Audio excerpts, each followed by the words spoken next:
Un grand leader, avant sa mort, disait, je ne connaissais pas le but de la vie.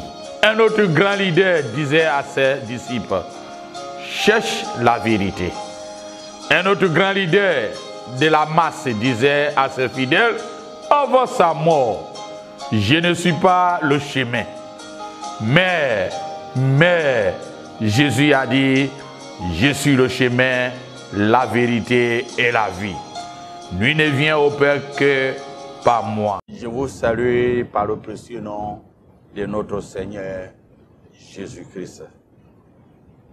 Que la paix et la grâce de Dieu soient avec vous. Aujourd'hui, nous allons aborder l'épître de Paul à Tite. Et j'ai toujours dit, tous les épîtres que Paul a écrits, les épîtres que Paul a écrits, apôtre Pierre, Jean et Jude, résoudre un problème. C'est fait pour résoudre un problème. Et ce problème est le cœur et le caractère humain qui n'a jamais changé de la création jusqu'au jour de nos jours. Et ça continue.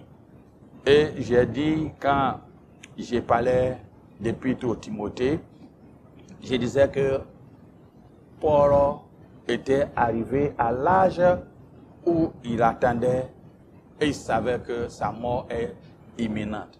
Donc il fallait enseigner, former des gens qui étaient avec eux pour prendre les relèves. Parce que les églises ont commencé à avoir des failles. Et j'avais dit qu'il y avait des failles dans certaines églises.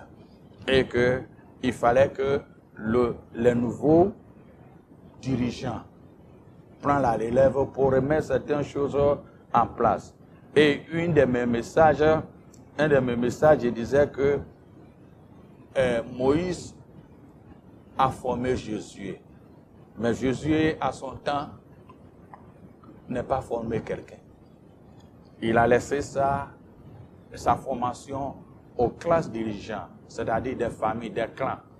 Après sa mort, le peuple ne savait pas qui va les diriger. Si c'est vrai, il peut y avoir des clans, les chefs dans chaque clan, mais s'il y a un élément central qui regroupe tous les autres clans, converge les 12, ça n'allait pas être ainsi. Quand nous lisons le livre de Juge, il dit le peuple, après avoir arrivé à Bokim, était dans la confusion après la mort de Jésus et pleurait. On voit aussi, comment on appelle, Élisée qui suivait Paul. Il suivait plutôt Élisée, traîner, secouer. Je veux double, je veux double, je veux double. Après avoir eu, même si Gaëzi l'a trompé, a tourné son cœur vers le mal, il n'est pas formé quelqu'un. Il était parti au cimetière avec cette grâce que Dieu l'a donnée. C'est vrai, on dit non, même ces eaux ont guéri les malades, c'est une bonne chose. Mais je vois que n'est pas d'importance. N'est pas d'importance. Regarde, Samuel a pris son temps à faire une école des prophètes. Un bon dirigeant laisse des traces, laisse de bonnes fondations derrière. Donc Paul savait que son temps était proche. Il a travaillé avec beaucoup. Mais on a reçu que Timothée et Tite, les autres comme Silas et aux autres, on n'a pas eu des écrits typiquement à part d'eux. Mais eux aussi, ils ont travaillé. Et il a écrit une lettre spéciale. Et plus spéciale en donnant aussi à Tite. Pourquoi il a fait ça? Parce qu'il savait qu'il les envoie à des missions spécifiques. À des missions spécifiques. Donc, Tite a aussi reçu une mission spécifique. Qui est ce Tite? Tite était un chrétien d'origine païen. Il n'était pas juif. Quand nous lisons Galates chapitre 2, verset 3, l'apôtre dit, Tite qui est avec moi et qui était grec ne fut même pas contraire des faits circoncis. Converti par apôtre Paul. Quand nous lisons Tite chapitre 1, verset 4, sans doute, à Antioche, au début de son ministère, l'enfant peut-être n'est que a eu un temps d'affection, mais légitime faire allusion à la filiation spirituelle qui lie Tite et Paul. Sans doute quand Paul était à Antioche, l'enfant avait eu une affection. Mais ce que nous voyons ici est ce qui était une affiliation spirituelle qui lie les deux. Tite et Timothée sont étroitement associés à la vie et au ministère de Paul. L'un et l'autre sont mentionnés avec affection par les aînés, les maîtres, et sont tenus par lui en grande estime. Cependant, ils ont des caractères différents. Comme j'ai une fois dit dans des prédications, Timothée était plus sensible et sympathique. Il était craintif et timide. Toutes ces choses sont compte tenu de son environnement. Le rejet par les Grecs, le rejet par les Juifs. Donc il était au milieu. Étant une mère juif, un père grec, lorsqu'il partait chez les Grecs, on dit non, tu es trop juif. Lorsque il va chez les Juifs, on dit non, tu es trop grec. Donc il était tellement prudent. Et ceci a façonné son caractère. Mais le nom de Tite est souvent associé à des crises dans l'église de Corinthe. On a connu le nom Tite beaucoup lorsqu'il y a eu les crises à l'église de Corinthe.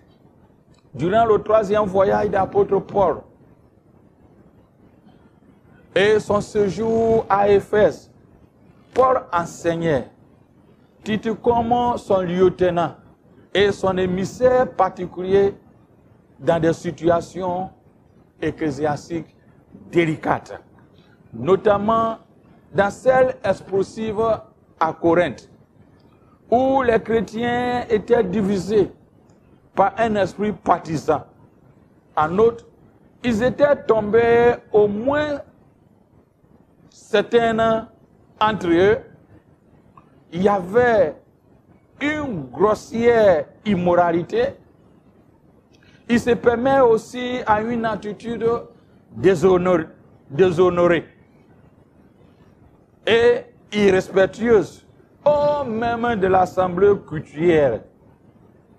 Le moins mal n'est pas celui de fausses doctrines, auquel avaient succombé certains. Mais le problème éthique était là. Alors, Paul a envoyé Tite à Corinthe pour lancer la collecte en faveur des chrétiens pauvres à Jérusalem.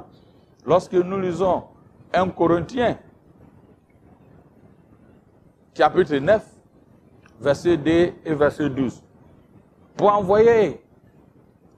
Mais, bien avant que Paul envoyé Timothée à Corinthe,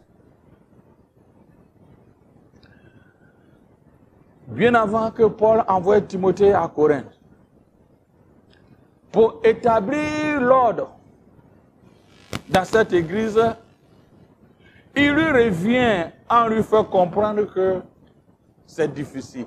Et Timothée n'a pas pu franchir, avoir le caractère de ce qui se passait. Alors, Paul a essayé d'envoyer Tite pour aller résoudre le problème qui se passait à l'église de Corinthe, qui est immoralité, division et à toutes sortes d'orgueil,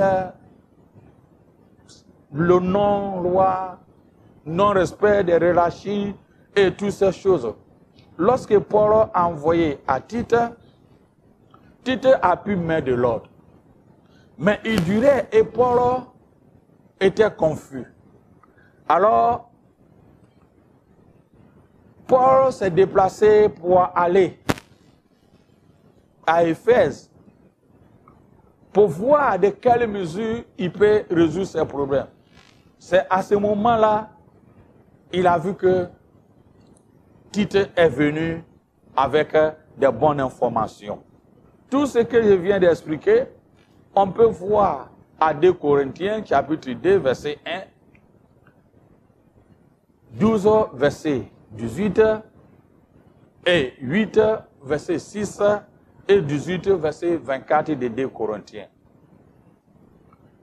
Mais Tite, Paul a envoyé spécifiquement à une église à Crète. Selon Actes des Apôtres, cette église était formée. Les dirigeants qui étaient venus, ou des gens qui étaient venus durant le jour de Pentecôte, ont cru la parole du Seigneur. Et ils se sont donnés à Jésus-Christ. Mais, ce fut certainement sous une influence et action missionnaire de Paul que l'église s'est implantée à Crète. S'est plantée en Crète. Paul, en route pour Rome, à la suite de son arrestation, détenu impérial, fut escale dans un port appelé Crète. Mais un violent orage éloignait son malheureux navire, lequel, selon le récit de Actes chapitre 27, fit plusieurs jours naufrage sur le côté de une île qui est appelée Malte. Tous les passagers qui étaient rescapés, et Paul fut emmené à Rome.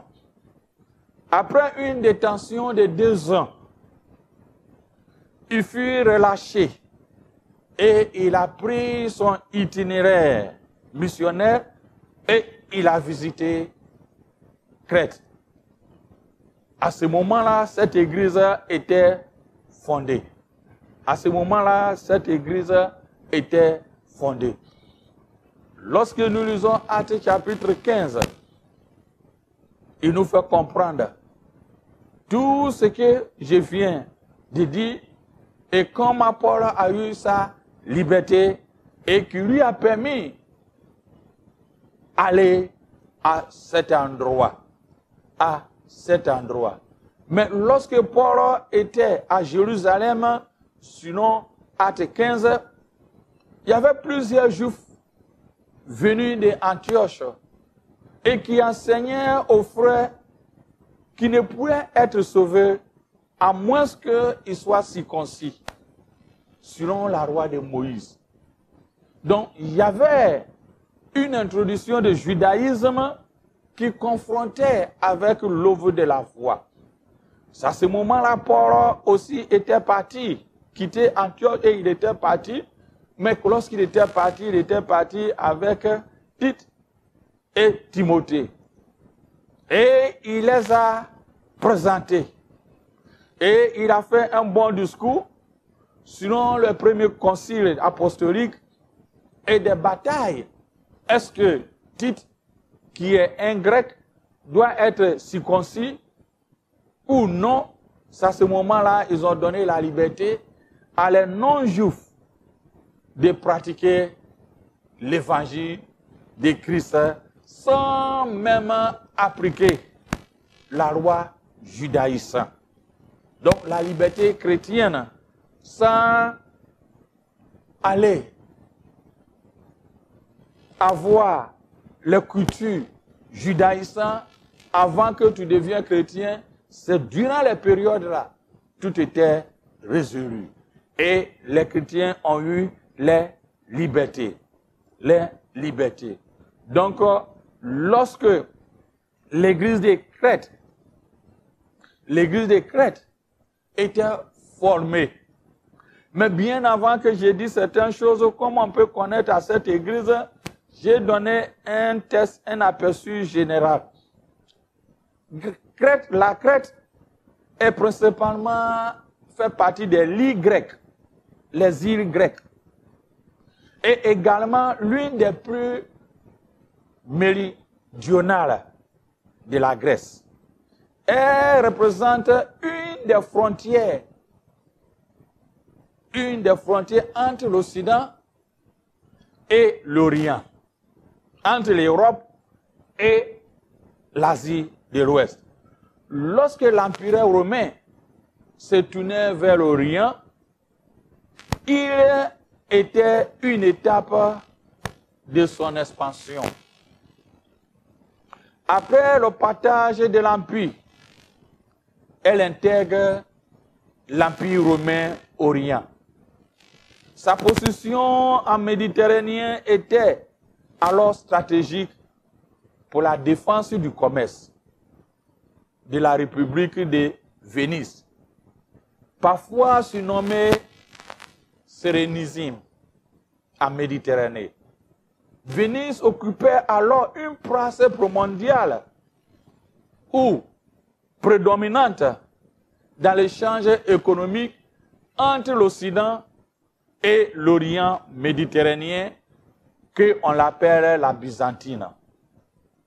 À toute époque de son histoire, Crète attirait également la convoitise des pirates, qui sont où il fait une base de départ sur les raids. Les actes de piraterie et la menace qui font peser sur le commerce méditerranéen sont souvent le prétexte pour une intervention et occupation.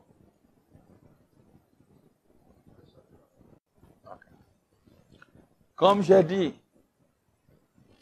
à toutes les époques de son histoire, l'île Crète attise également la convoitise des pirates, qui en font une base de départ de leurs raids. Les arts de la piraterie et la menace qui font peser sur le commerce méditerranéen sont souvent le prétexte pour une intervention et occupation de l'île de la part de peuples ayant vu sur île. Les commerçants venaient louer des gens robustes comme Tite pour les défendre contre la piraterie. Parce qu'il y a tellement de piraterie et le vol en mer que les marchands, les commerçants essayaient de prendre des gens qui sont robustes, bien en forme, ou dans nos jargons on peut dire macho, ou bien comme on appelle les gens forts de caractère qui peuvent les protéger pour permettre que les pirates n'arrivent pas à saisir les marchandises. Donc, Crète, c'était un endroit où les pirates passaient, les pirates vivaient. Et c'est un endroit stratégique qui joint entre l'Orient et l'Occident. Donc, absolument ou impérativement, tu dois passer par là. C'est l'endroit aussi où il y a les pirates qui sont là-bas. Donc, pratiquement presque tout le monde dans la vie, d'une manière à l'autre, est engagé dans ce qui est marine marchande, ce qui est comme le commerce de la navale, de marine. Sinon, un historien, écrivain, Plutarque, qui était décédé en 125 après Jésus-Christ, a dit la réputation de cette vie, Crète, était mauvaise. C'est une vie qui est reconnue par ivresse et les bagarres. Faisait partie de la scène quotidienne. Parce que c'est comme, il faut être robuste pour que tu puisses gagner ton pain. Donc, l'ivresse et les bagarres font partie de leur vie quotidienne. On approche également aux gens de Crète, où on les appelle les Crétois, d'être faux, hypocrites, sournois et des menteurs. Paul reproduit ces caractères qui a affecté l'Église. Paul a reproduit ces caractères qui a affecté l'Église. C'est pourquoi nous devons prier pour nos environnements, prier pour nos pays, prier pour les endroits où nous sommes, prier pour nos dirigeants. Parce que si tu as quelqu'un qui ment, à un moment donné, le mensonge va infiltrer. Si c'est une violence, la violence va infiltrer. Si c'est la bagarre, ivrognerie, ça va infiltrer. Si c'est LGBTQ, ça va infiltrer. Donc, cette ville, Crète, est reconnue par ivresse, bagarre. Et quand on t'appelle Crétois, ça veut dire que quelqu'un qui vient de Crète, on l'appelle Crétois. Qui signifie, quand on te dit Crétois, ce qui veut dire que tu es hypocrite, sournois, menteur. Et Paul a reproduit ces caractères qui a affecté l'Église. Quand nous lisons Tite, dans Tite chapitre 1, verset 12, Paul a dit ceci. L'un d'entre eux, leur propre prophète, a dit, Crétois toujours menteur, méchante bête, ventre paresseux. Les gens sont là, ils font rien. Comment ils vont voler? Comment ils vont torpiller? Hypocrite, sournois, menteur. Comment quelqu'un comme ça peut diriger à une église? Comment quelqu'un comme ça, on peut dire, tu es pasteur, tu es responsable, tu dois diriger à une église? Vous devez comprendre pourquoi Paul a donné l'instruction à Tite et à Timothée à un certain endroit pour dire que, c'est là. Pour que quelqu'un dirige une église, il faut qu'il soit dans tel caractère et de tel comportement, ainsi de suite, ainsi de suite. Parce que les Crétois, comme on le dit, le mot Crétois signifie menteur, trompeur. Jouer au Crétois avec un Crétois était l'expression grecque correspondant à nos jours qui dit à malin, malin et demi. L'état moral déplorable de l'environnement a contaminé l'Église.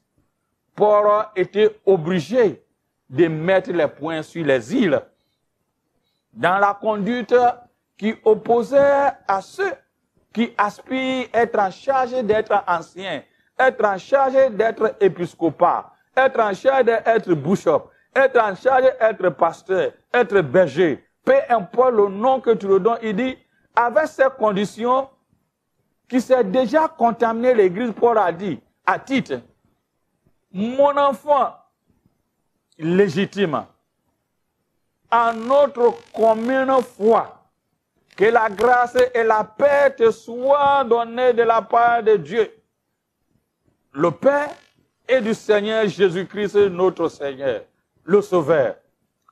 Je te laisse en Crète, afin que tu mettes en l'ordre ce qui reste à régler, et que selon mes instructions, tu établis des gens dans chaque ville. S'ils trouvent quelqu'un, homme, irréprochable, mari d'une seule femme, ayant des enfants fidèles, pas hypocrisie, pas sournois, pas de voleurs, pas de menteurs, pas d'ivresse, qui ne soit ni accusé de débauche ni rebelle. Car il faut que l'évêque soit irréprochable et économe de Dieu. Qui ne soit ni arrogant, ni en colère, ni donné au vin, ni viol, ni porter des gain déshonnête. Quand nous lisons Tite chapitre 1, versets 4 à 7. Alors, Paul dit, mais une vie qui est désordonnée. Et cette vie avait ce comportement infiltré à l'église. Alors, que faire? Il faut qu'il envoie quelqu'un qui est aussi robuste, qui est quelqu'un qui peut mettre de l'ordre. Parce que c'est un endroit, on peut dire, les mercenaires. Mais Tite vient de là-bas. Donc, il faut être macho, il faut être quelqu'un robuste. Il ne peut pas envoyer Timothée qui était faible. Peu de temps, il a un problème de ventre. Peu de temps, il a un problème de corps. On ne sait pas, il pleure ou bien il fait comment. On se dit bébé gâté. Mais il faut envoyer quelqu'un qui est, on peut dire, un militaire. Qui, je peux ne pas reconnaître, mais avec ce caractère, on peut dire qu'il n'est pas froid aux yeux. Il affronte d'une manière avec l'amour.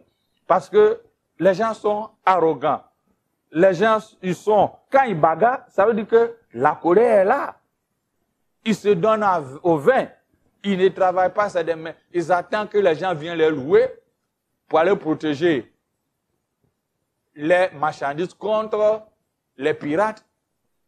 Alors, donc c'est avec ça et il vit. Donc c'est l'argent facile, il gagne. Non, quand on gagne l'argent facile, on fait quoi? On se drogue, on boit, la débauche est là, on fait de n'importe quoi. Une vie sans loi. C'est pourquoi l'écrivain historien Plutarque a dit c'est une vie qui était mauvaise, était considérée mauvaise.